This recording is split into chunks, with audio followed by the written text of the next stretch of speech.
We've been watching the previous two games, and we've seen what's going on. We're going to make a few adjustments, and we're going to try to push a little bit more evenly in favor of the other side. There's been some heavy casualties along the coast side here, so we're just going to go out there and see if we can push them off the coast side and go down to the par tape. And, well, Bad Company is a good team. You got your work cut out for you, and I wish you a lot of luck. Thank you. All right?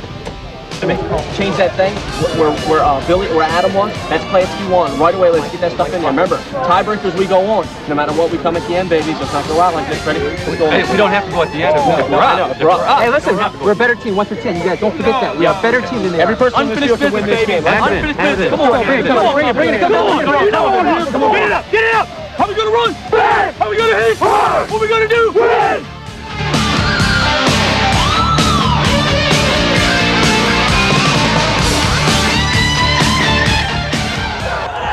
On the right, wearing pink armbands, Bad Company. And on the left, wearing green armbands, Swarm. Looks as though Bad Company's setting up fast.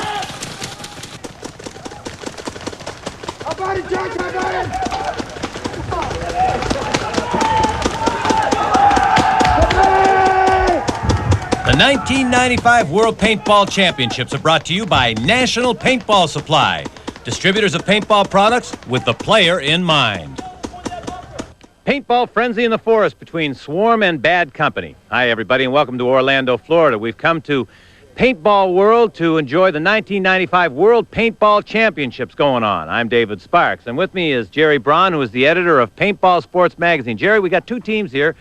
One team kind of up and coming, and the other who has been there, fell apart a little bit, reorganizing, and now they're back. That's right, David. We have Bad Company out of Maryland, a young team. They've been around for a while, but steadily moving up to where they've now become one of the top contenders in the sport.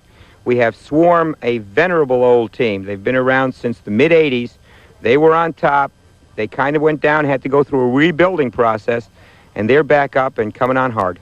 Sometimes that's interesting to watch because the end product turns out to be better than the product in the first place. Could very well be, and paintball is not unique. That happens in other sports as well. A lot of franchises. Talk about some of the celebrities who enjoy this sport.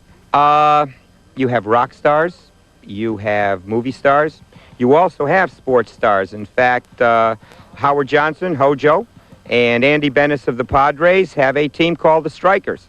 Apropos, I guess, and they've got into paintball and are playing it pretty well.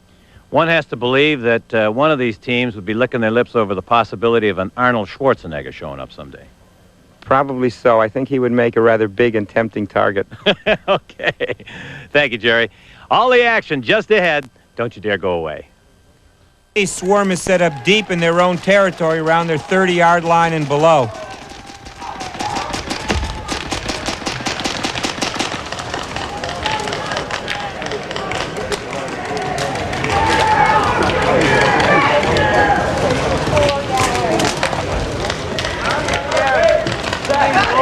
Seems as though Bad Company's up rather far in their middle. They've got a good skirmish line. They force Swarm back.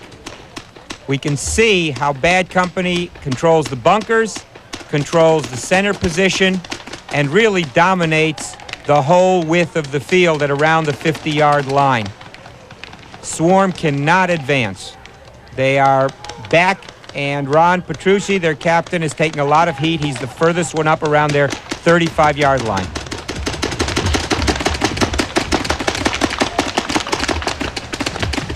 Tom Cole, captain of Bad Company.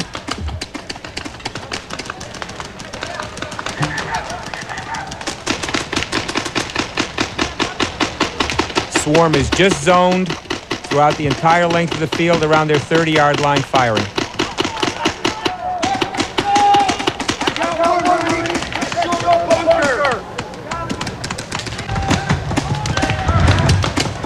There's Scotty Shoemaker of Bad Company at around his 30-yard line.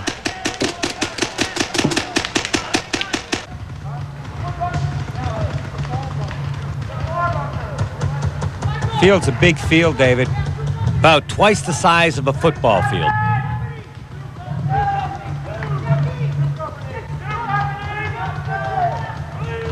And there you are, the object of all of this action. You're seeing the flag of Bad Company hanging in their own flag station. The object for each team is to get to the opposing team's flag station, pull a flag. The flags are at opposite ends of the field. The game's kind of like an adult version of Capture the Flag, only a lot of high-tech toys. It can cost as much as $1,200. I'm referring, of course, to the guns, or markers, as the players refer to them. Swarm player out. First swarm player out.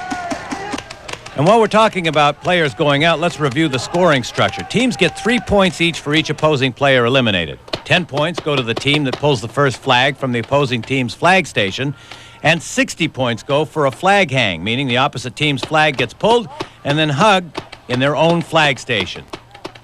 Total maximum number of points, 100.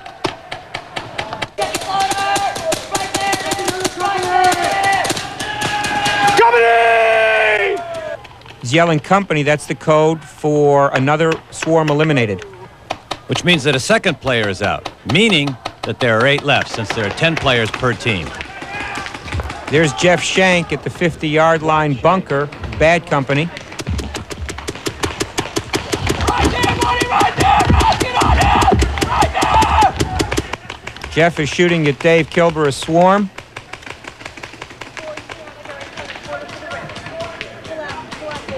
He's hit. He got him right in the fanny pack. A very unsophisticated place to be hit. And now a slow-motion replay.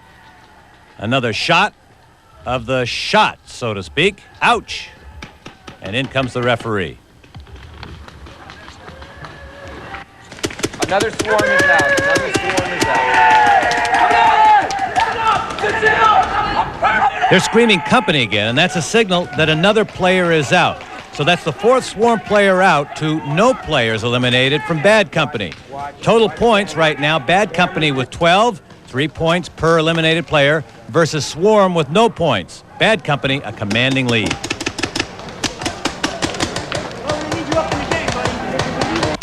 Ron Petrucci, captain of Swarm.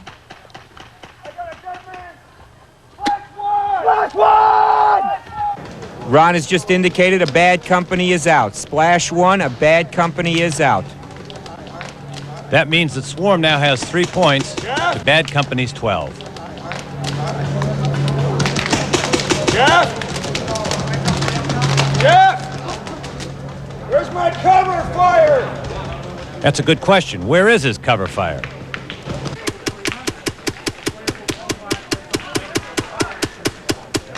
That's all it said? You're seeing Jeff Shank reload his loader, reload his marker. Loaders hold 130 to 150 rounds of paintballs. The ammo itself is made of gelatin capsules filled with biodegradable paint.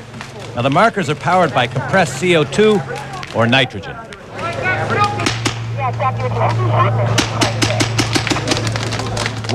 Do you forget? Was held here at these same fields back in October. Our team is improving, and we're getting greater competition. We're getting we're improving our skills. We're honing our skills. We're not. It's like a game of golf. You go out. If you go out and play with gentlemen that are better than you, you're going to improve your score. And we do that. I still play golf, and started out playing captain's choice because when I first started playing, I was scoring 130, 120, 130, and I started playing with people better than myself, and that improved my score. And now I shoot in the 80s, and it's been over 3 years, but I've done it. And paintball's the same way. You have to get out, and you have to play with people that are better than you, and you're going to improve. One of the many teams that competed in this 1995 World Paintball Championship, the North Carolina Mercenaries. Now back to the action. Wearing pink armbands, Bad Company. Green armbands, Swarm. Bad Company ahead, 12 points to 3. Guy bucked out from the left hand! Guy bucked out from the left hand! Okay! What? Yes, sir! All right, you got to run down the middle of the field. Well, you've heard a lot of screaming going on. That's 1 part adrenaline, 1 part excitement, 1 part communication, and probably 1 part fear. Well, you see Bad Company hitting the boards on their 50-yard line. They're telling each other where they're going. You hear swarms screaming, talking about what they're seeing and how to defend against it.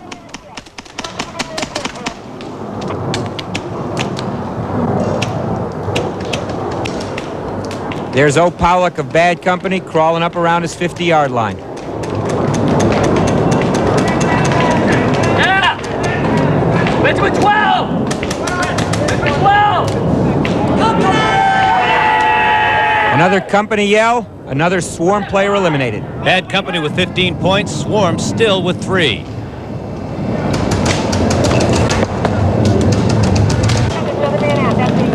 Eliminated players using the gun plug to notify that they are out of the game. That's a safety rule.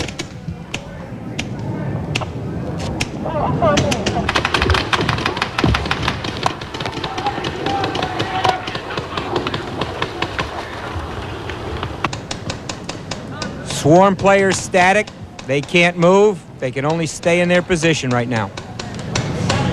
Camera 2, get the judge in blue. Get the judge in blue. Camera 2, that's the other pencil cam by the judge. Camera 2. The guy behind the judge, camera Not 2. even bothering to fire, he's so badly pinned down. That player is holding a squeegee in his right hand, and what that means is that a paintball probably broke inside the barrel of his marker. That way he won't get a straight or an accurate shot. So he squeegees it out, cleans it out.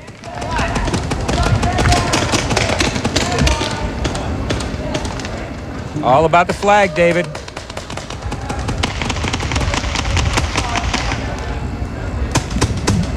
But Bad Company just seems to be sitting. They're not moving on Swarm. Sitting with a commanding lead in points. Again, 15-3. Bad Company moving from right to left, Swarm from left to right. Although nobody seems to be moving much in this game, David, they're in a static position, except O. Pollock continually crawling up. He can't be seen by Swarm players. He can't be shot at by Swarm players because he's shielded by the bunker in front of him.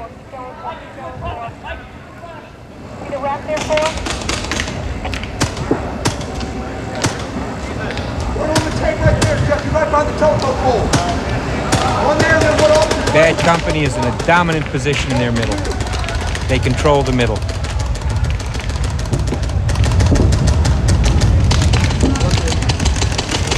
You just looked at Swarm's flag station.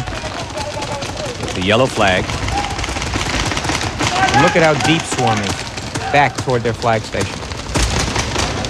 There's O. Pollock and Jeff Shank up around the 50-yard line of Bad Company.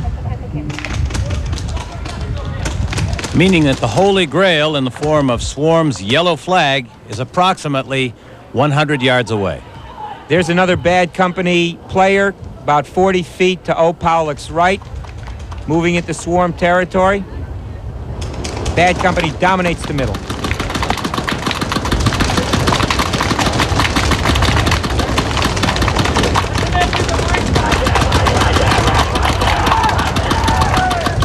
Gives you a good view and a good feeling of how many rounds these guys can pop off with these semi-automatic markers. And there's Petrucci of Swarm out. And the crawler on Bad Company looks like he's taking some heat. Running back. Judge is checking him. He's out. The worst possible heat because he's out. Making the score now. Bad Company 18, Swarm 6. And that isn't so bad for Bad Company. They have 8 players left. Swarm has 4 players left.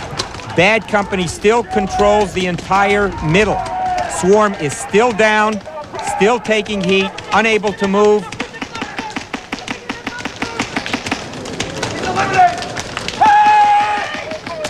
And another elimination of a Swarm player. Another Swarm player out. Now let's take a look in slow-mo where he got hit. And you'll see it right there. It's almost like he got hit in the gun barrel of all places. 21-6 in favor of Bad Company. Gun plug in, more action ahead. We'll be right back. Pink moving right to left with 21 points. They only have 2 players out. Wearing green armbands is Swarm. Here's Swarm checking it at the scores table. They got to do it whenever they've been eliminated. I believe 7. At least 6. I believe 7. Better to be on the light side. One of the Bad Company players taking a body count.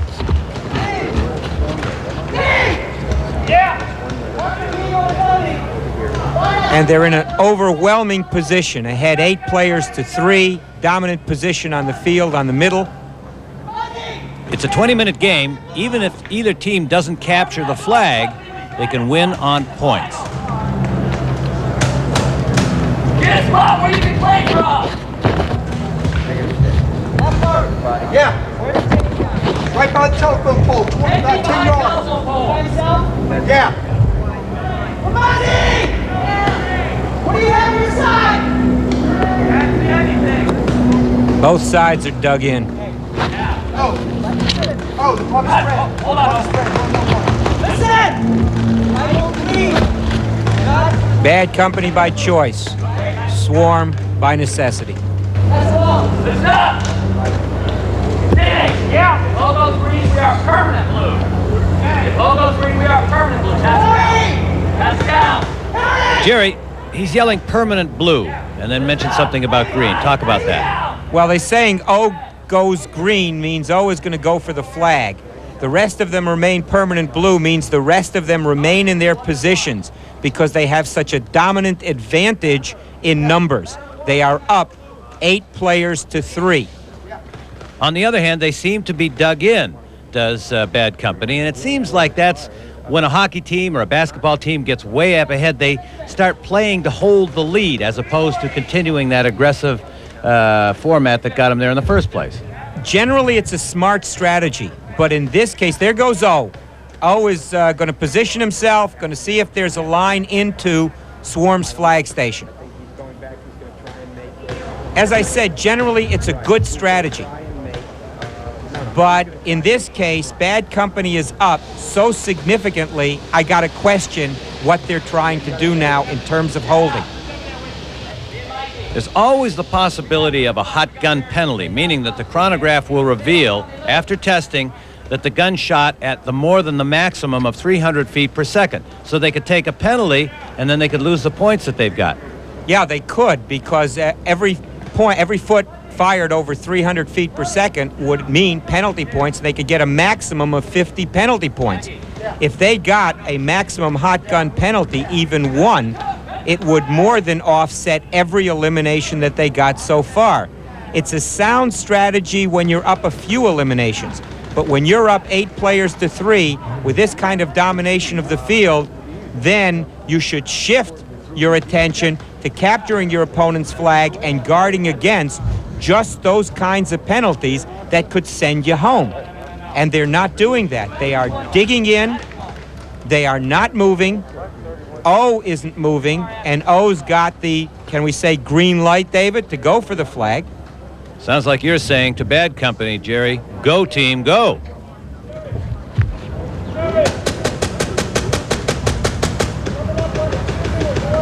You let me know when it's Benjamin 2.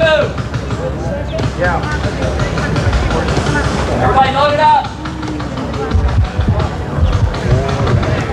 What time is it that? You haven't even got that many targets with 3 Swarm players left.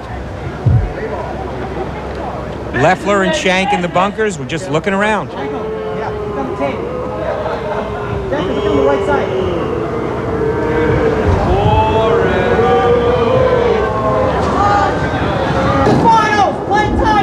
Fans are booing. They're saying boring, and it's like any other sport. Nothing is happening here. Bad Company is trying to coast to the victory without a penalty, a hot gun penalty. They're obviously going to be able to do it.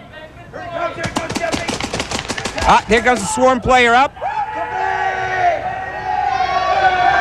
And out. Here comes O.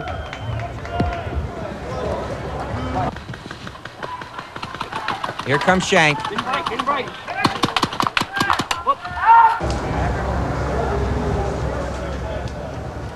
They're moving toward the flag. Time is running out in a 20-minute game, David. And here comes O. He pulls the flag. There's 10 points, but then, wait a minute, he just got hit. Now it's a question of whether he got hit first or pulled first. That's where slow-mo is so good. Watch the hand, goes up, and he gets hit before he touches the flag, which means that he should not have been awarded the points. However, the referee, who doesn't have the power of slow motion, gave him those additional points. Yeah, it was very, very close. It was clear in slow motion replay that he was hit before he pulled, but it was so close. I can understand the referee making the call that he made. Let's bring instant replay to paintball. Okay, taking a look at the final score. Since the ref did award Bad Company the pull, it's 34-6 as a final score. And now the players are being checked. Say why, Jerry? Well, they're being checked to see if they have any hits on them, any marks on them, and if they do, they're going to be given penalty points. There's a lot of different ways you can get them. Those are the two main ones, hot guns and being hit and not going out at the end of the game. Honesty the best policy, and we will be right back. With Tom Cole, captain of Bad Company. Well, you did a good job out there, Tommy. Thank you very much. Exactly, you had your strategy, and I guess it worked for you. What was some of the key points in it? We picked out a couple key spots we felt they had to get into to keep us back. We had a lot of guys shooting in there. We made the initial moves to get them out of there. Once we scored them, we gained a lot of ground, got real high up on body count, so we decided to sit back. Since it's a single elimination round, whoever comes off with the most live people goes on. So once we had them up 8-on-2, we knew there was no way they were going to win it, so we just sat back. How would your strategy have changed, let's say, if you had the other side? Would you have basically played the same people on the same side as you did this time, or? Pretty much the same side, but we'd have had to stay back a little further and get a little more paint in the air, and then we probably would have had to have a bigger push at the end, because this side tends to stay a little more defensive at the beginning. All right, well, great job. Okay, great job. Congratulations to you and your team. All right, thank you very much. All right, I'm here with the captain of Swarm right now. Hey, you guys did a heck of a job out there. A little tough. Maybe you can give us a little insight into maybe what went wrong. Well, Bad Company had to decide what we would have liked, and they came out and played a good game. We lost some guys on the close side early, which really ended up hurting us. We tried to hold our ground, and they've got some good crawlers that worked us low. Shot out some guys in the center, and it kind of went a little bit downhill from there. Sure. At the end of the game, they put up a little bit of a rush, and we took them pretty good on body count, but they still came out ahead, and they played us a good game. You feel maybe it would have went just a little bit different if you'd have had the other side? Would your strategy have changed quite a bit? Would you have had the same people on the same sides? Or? I'd have had the same people on the same sides. I think our style of play favored the other side. It did? It did. Yeah, I think we practiced speedball a lot, and I really wanted to get into those bunkers and work the bunkers. Well, that's what we were looking to do. I'll tell you, very commendable. You did a very, very good job. Thanks, Fred. Better luck next time, but you did an outstanding job out there. Okay, Fred, thank you very much. The 1995 World Paintball Championships are brought to you by National Paintball Supply, distributors of paintball products with the player in mind. That's going to do it from beautiful Orlando, Florida, everybody. For my broadcast partners, Jerry Braun on analysis, Fred Schultz on the sidelines, I'm David Sparks saying so long and see you next time.